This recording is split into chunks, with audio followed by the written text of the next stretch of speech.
All right, guys, you are listening to K-Talk Radio, 1640 AM. This is the show, Utah Home Sweet Home. Our special guest is Mike Burns today. It is Nightmare Story Time. I prefer to learn from other people's mistakes if I can. Save you some money. Yeah, exactly. You know Trevor Thompson, of course, right? Yeah. Yeah. So Trevor and I, there was a time where I was officing over at their office, Randall, Josh, and Trevor. And Trevor and I would exchange nightmare stories because we wanted to learn from the other person's experience. Go, oh, I would have never thought that would have happened. Thank you for sharing. And so I find this part of the show extremely valuable because we don't know what we don't know, and that's usually where a nightmare will happen, right? And then we know to avoid that moving forward. So if you don't mind sharing, maybe we'll do a couple because we talked briefly before the show started. I know of one about the driveway, but we don't have to start there. I think you mentioned you had one in Atlanta and one, your first one, if that's okay. Do you want to pick one of those? Or if you want, we can start with the drive, like whatever one you want to start with. Okay, let's start with the driveway because I'm kind of curious. It's probably the most famous one since it was on the news and everything. It made the local news. Now it's making local radio. I know. Yeah. So please tell us about it. So we had this flip. It was in the Salt Lake area, and a lot of things went wrong with this house. Like the basement flooded, failed a meth test, failed a radon test, but that was all the easy stuff. So it was listed on the market, and Key and I actually were out of town on a trip, and we came back in town, and it had been snowing. And I was in the area, so typically if I'm in the area and I'm close to one of our flips that's listed on the market, I'll go check on it just to make sure everything's cool. Yeah. So I was in the area and I was, all right, I'm gonna go stop by this house. So I'm pulling up, and as I'm turning, it was a corner house on the corner lot. So as I'm turning in, I'm looking and I'm like, man, the driveway sure is muddy, like the guys just could have at least shoveled off the driveway. And then so I get closer and I'm like, what's going on? And then I was realized that the driveway was gone, like a 75-foot long by 12-foot wide driveway. It was totally gone. So I'm getting there closer and I'm trying to process what I'm seeing. This house is done, we put $65,000 into it. It's been on the market for a couple weeks. And I get out and I'm just looking at it, and it's professionally demoed, saw cut on the sidewalk, ripped out. We got, a 12 to 18 inch gap, all the way back to the garage. I was so blown away that I didn't even get upset, and I'm usually a pretty quick trigger dude, and I was didn't even know what to think or that, So anyways, I'm trying to figure out what's going on. I go across the street, ask the neighbors, hey, have you guys seen anyone, over there? And they're like, oh yeah, for about 2.5 days, the guys were over there taking out the driveway. And I was like, did you happen to see any trucks or any company names or anything? They're like, no, you guys have been here for a few months. We just figured, we thought it was weird that you were ripping the driveway out because it seemed to be pretty good. It looked pretty nice, and you noticed it was for sale.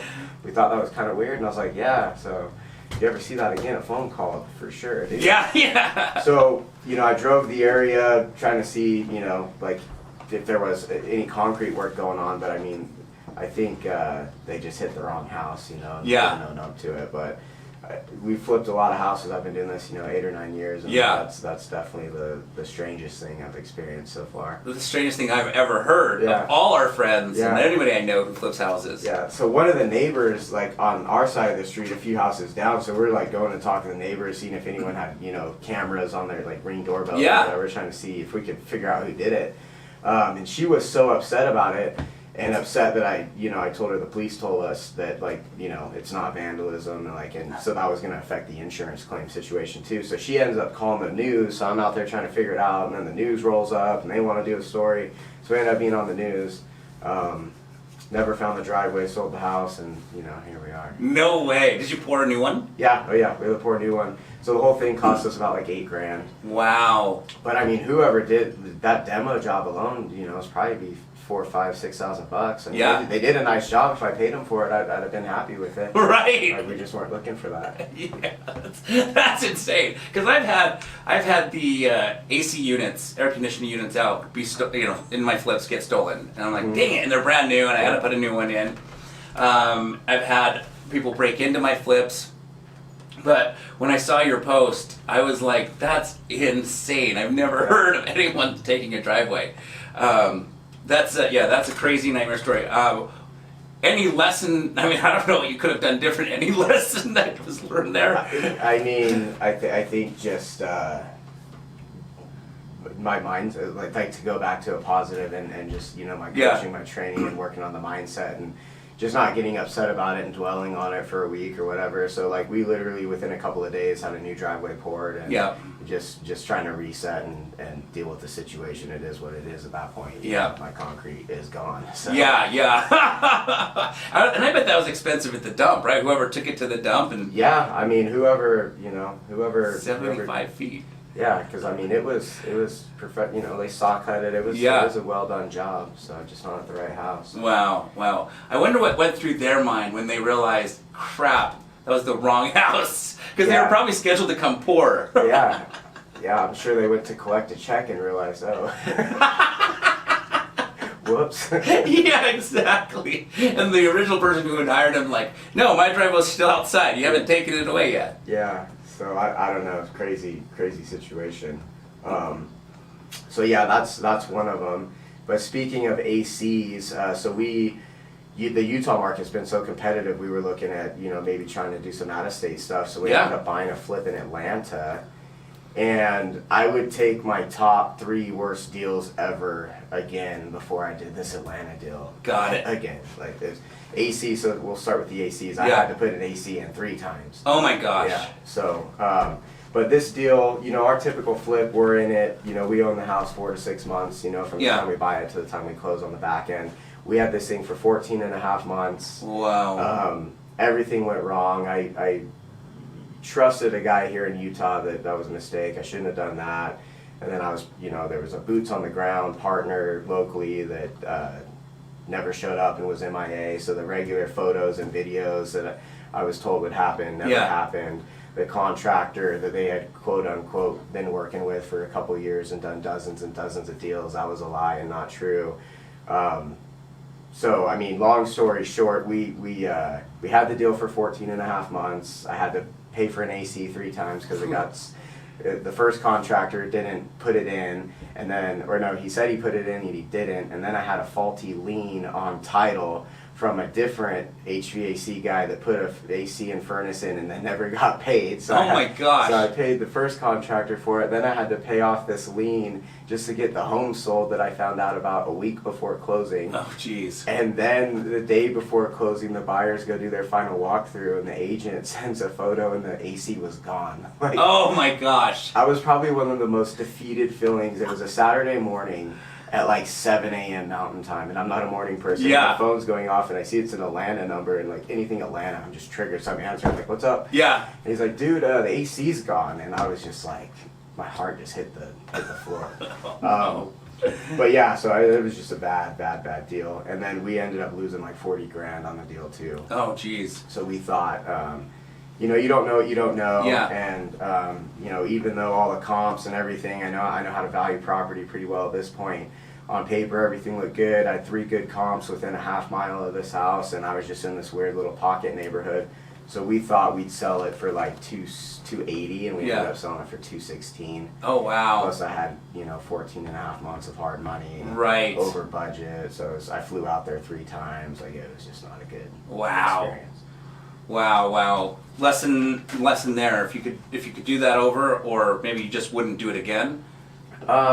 I would be open to doing an out-of-state deal for sure. Again, we're actually looking at like 206 storage units right now that we're under contract on in Missouri. The thing that I would do is I would suggest or recommend that you have someone that has a vested interest financially in the deal, boots on the ground, local. Got it. That have something to lose and some skin in the game. I think if you had that would make a big difference. Yeah, that makes sense. If they have, like you said, skin in the game, they're going to try not to lose money either. So that makes lots of sense. Okay, perfect. And then your very, very first flip. Yeah, so our first flip, man, talk about green and don't know what you don't know. So it was a high-end flip. right? No, that was our second one. Okay. Which was a nightmare too. We lost 50 grand on the second. Oh, I went and checked it out. It was beautiful. Yeah, it's like, dude, pick which story you want to talk about. Yeah. So our first one, we had been writing offers, spent a year, me and my brother, and then going to the local Sloria groups and the local. That's how we met. Yeah, the local investor groups. Side note: if you're an investor, new or experienced, like check into your local real estate investor clubs. It's worth the time and effort.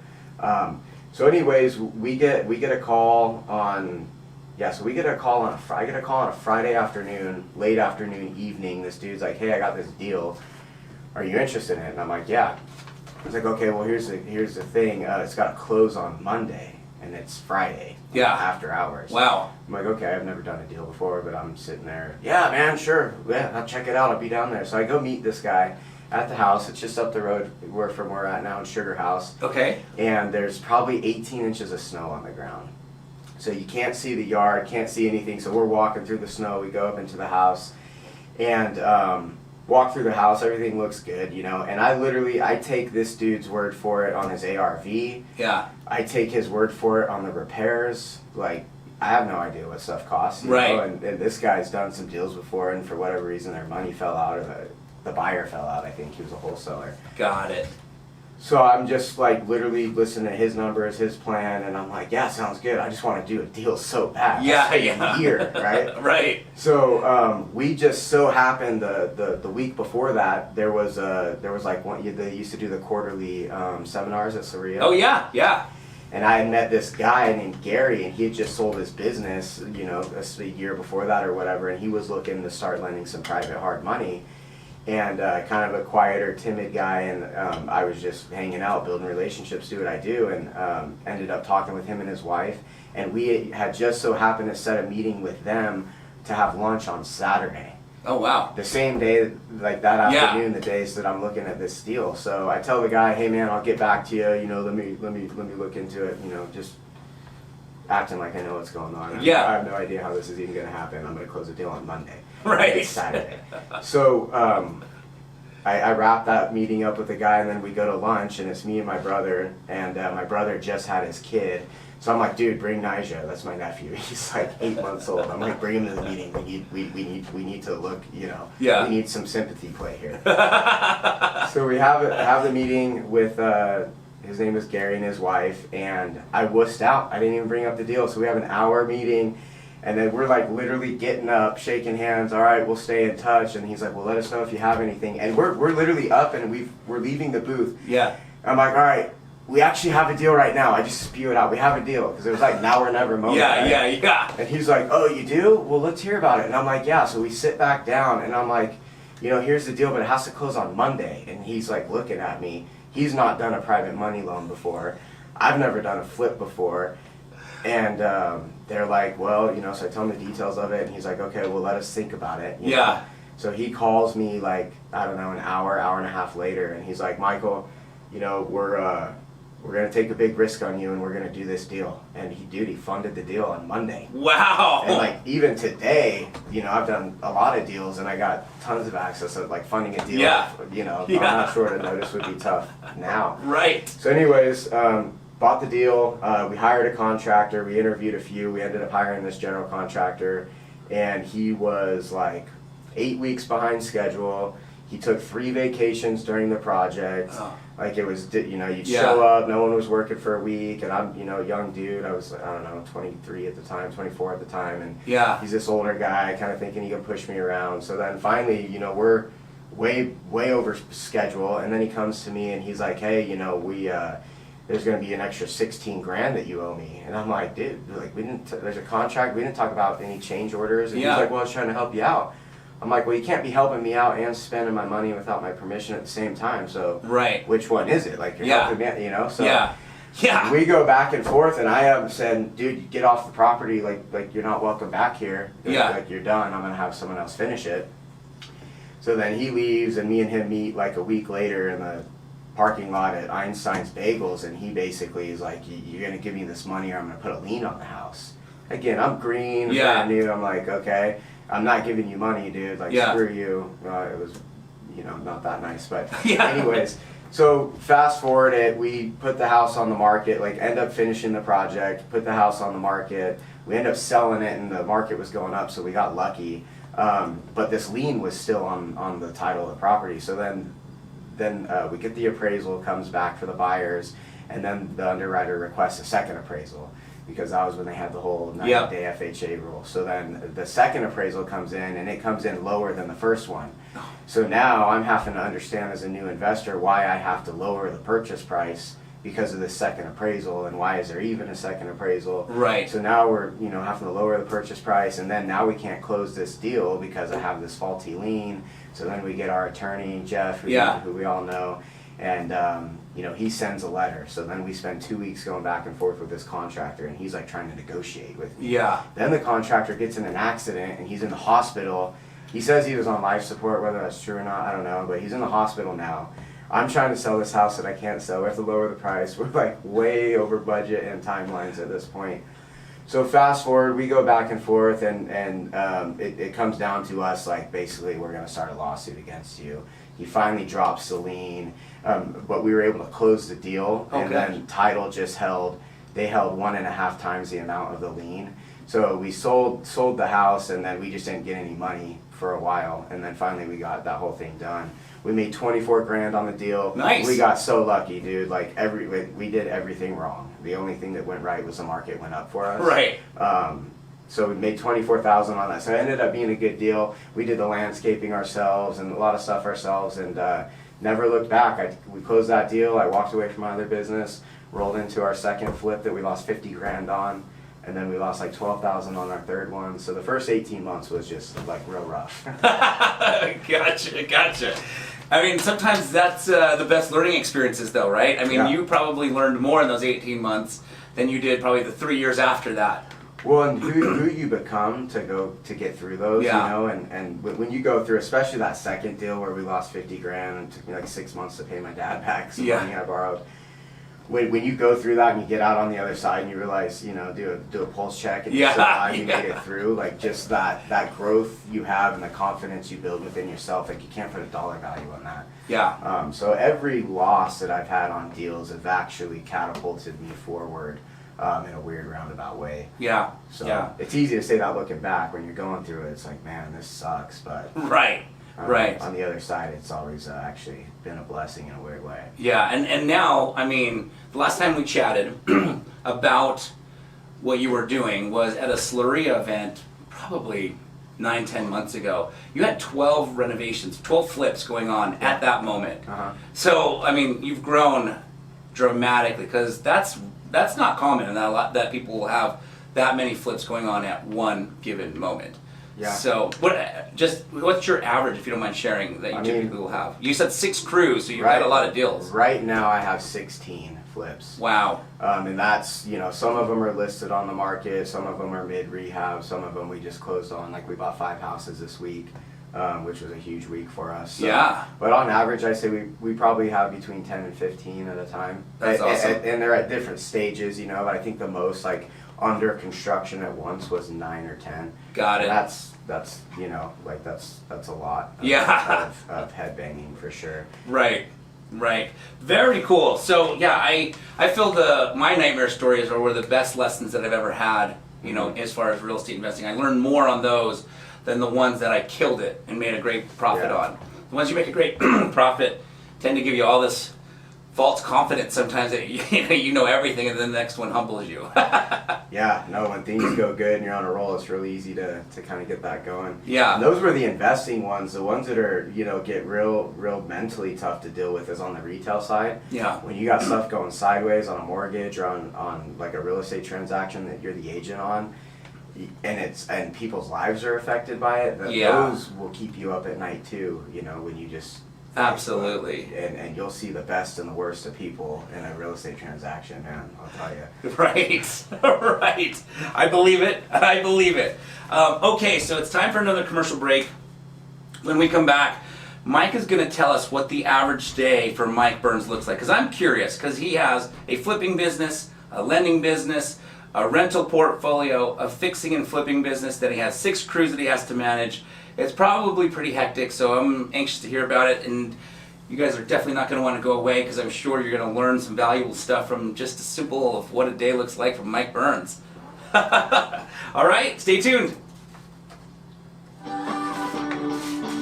Hi, I'm Yoshi Shiraki, the author of the book, My Body's Just For Me, the book written for children to educate children on the prevention of child abuse. With the assistance of multiple-time best-selling author Richard Paul Evans, we were able to publish this book as a tool to help break the ice in an easy and innocent way to help children understand and learn how to speak up and communicate.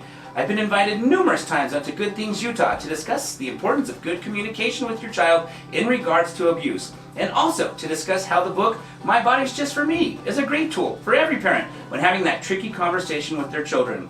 For more information on the book, My Body's Just For Me, please visit www.protectourangels.com today. And remember, the more we focus on prevention, the less we'll have to focus on rehabilitation.